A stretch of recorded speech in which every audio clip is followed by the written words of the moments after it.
All right there, everyone. We have some breaking news here. Jeffrey Epstein is dead. Jeffrey Epstein, of course, is the billionaire hedge fund manager who's hobnobbed with all the who's who of our leftist globalist elite. We're talking presidents, princes, Hollywood elite, you name it. He was a major left-wing Democratic donor who was currently being charged with sexually abusing literally dozens of underage girls in a case of sex trafficking that goes back all the way to the early 2000s that implicated all of these leftist liberal elites, most especially one Bill Clinton. And what do you know? Epstein just up and went all Vince Foster on us, right? Vince Foster was the White House special counsel under Clinton that was also found dead of an apparent suicide. These guys really bumped themselves off, don't they? So now we got Jeffrey Epstein, who was ready to blow the roof of all of the seedy corruption implicating our globalist elite, most especially Bill Clinton. And what do you know? He's found dead of another apparent suicide. The fellow who already supposedly tried to kill himself and was under a suicide watch successfully evaded such 24/7 monitoring and somehow found a way of bumping himself off in a jail cell. If you believe that, I have some oceanfront property to sell you in Kansas.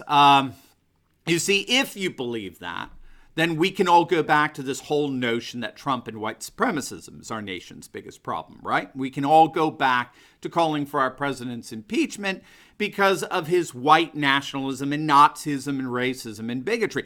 That's what's our real problem here. I mean, we now have NBC News reporters wishing for a freaking economic recession because that's the only way we're going to get rid of this racist, bigot, white supremacist in the White House. No, and let's make sure to dox all his contributors, right? Let's harass all his supporters. Let's refuse to provide service for anyone wearing a red MAGA hat and cheer that, business owner on, because that's what's our real problem in this nation. So all this racism and bigotry and homophobia and sexism, that's the worst thing that we're facing in our world today. Forget the fact that we have a bunch of immoral left-wing freaks running our nation. And of course, I'm talking about the heinousness of the secular liberal globalists, both politicians and so-called journalists and jurists and lawyers and all other kinds of left-wing activists disguised as supposed public servants.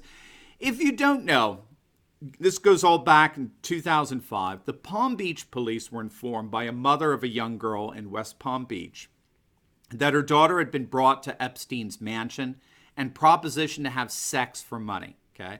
This ended up kicking off an extensive 1-year undercover investigation. In the process of that investigation, police interviewed 17 witnesses who saw all sorts of sex toys and paraphernalia in the mansion after underage girls had been there. And there was a young woman who admitted that she was paid $200 for every teenage girl she successfully brought to Epstein's mansion. Investigators tracked down 5 of his victims, each of whom admitted that they were, in fact, paid between $200 to $300 to engage in various sex acts with him. When police raided his mansion, they found tons of sexually explicit photographs of underage girls, teenage girls. Now, if that's not outrageous enough, when the police chief presented all of this evidence to Palm Beach County's Democratic prosecutor, Barry Krisher, he actually turned around and charged Epstein. Get this. He charged Epstein with 1 count of soliciting prostitution. He labeled these children prostitutes and in turn offered Epstein probation. Keep in mind, Ann Coulter does a great job with this. She pointed out, this is the same prosecutor, this Barry Krisher, who hounded the conservative talk radio star Rush Limbaugh for 3 freaking years for abusing back pain medication, okay? So this is a weaponization of the law. And so as a result, the police chief blew up.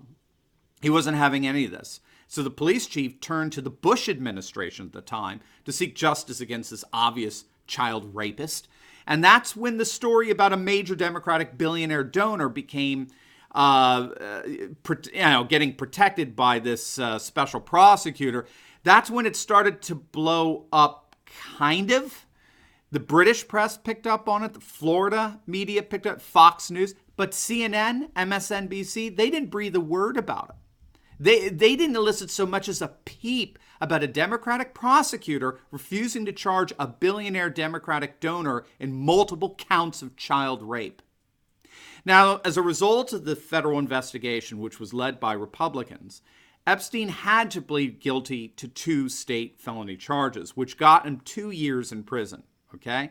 Again, not a whimper from MSNBC, not a peep from CNN. And to make matters even worse, Democratic county prison officials placed Epstein in a private wing of the county jail and allowed him to spend 12 hours a day, 6 days a week at his mansion throughout his entire sentence. However, in 2014, conservative lawyers brought suit against the federal prosecutors in this case for violating a Victims' Rights Act in the whole Epstein situation. And this is when the testimonies of the various underage victims reported that some of the guests at the Caribbean island that Epstein owns, what victims have been calling Orgy Island, some of the guests were none other than former President Bill Clinton and others, Harvard professor of law Alan Dershowitz, even Prince Andrew. And of course, when this broke, CNN had to cover it, and they did. They featured the various celebrities that had visited the island, but not once did CNN mention Bill Clinton. MSNBC did the exact same thing. They devoted 1 hour to the scandal, but omitted any mention of Bill Clinton being involved. But then something else happened. The media found a picture proving that Epstein had visited Trump's mansion in Florida. And they found a quote where Trump said, "Yeah, I think Epstein's a good guy." Again, this is going back to 2002. And again, as Ann Coulter points out in this, it doesn't matter that Epstein was one of the hundreds of thousands of people to visit Mar-a-Lago, Trump's mansion in Florida, just as hundreds of thousands have visited the Grand Canyon or the Empire State Building. That didn't matter. All right, that was irrelevant. The very second that the corporatist, globalist, left-wing frauds called our media found this connection between Epstein and Trump, boom, the story broke. Lawrence O'Donnell came out. Again, Lawrence O'Donnell, a left-wing activist disguised as a journalist, got on an MSNBC, and celebrated Jeffrey Epstein as a dear friend of Donald Trump, a child sex trafficking rapist friend of Donald Trump. This is all you need to know about who these people are. Okay, I don't know how many of you are familiar with the Polish psychologist Andrew Lobaczewski. Okay, he's been studying Marxist elites for 40 years.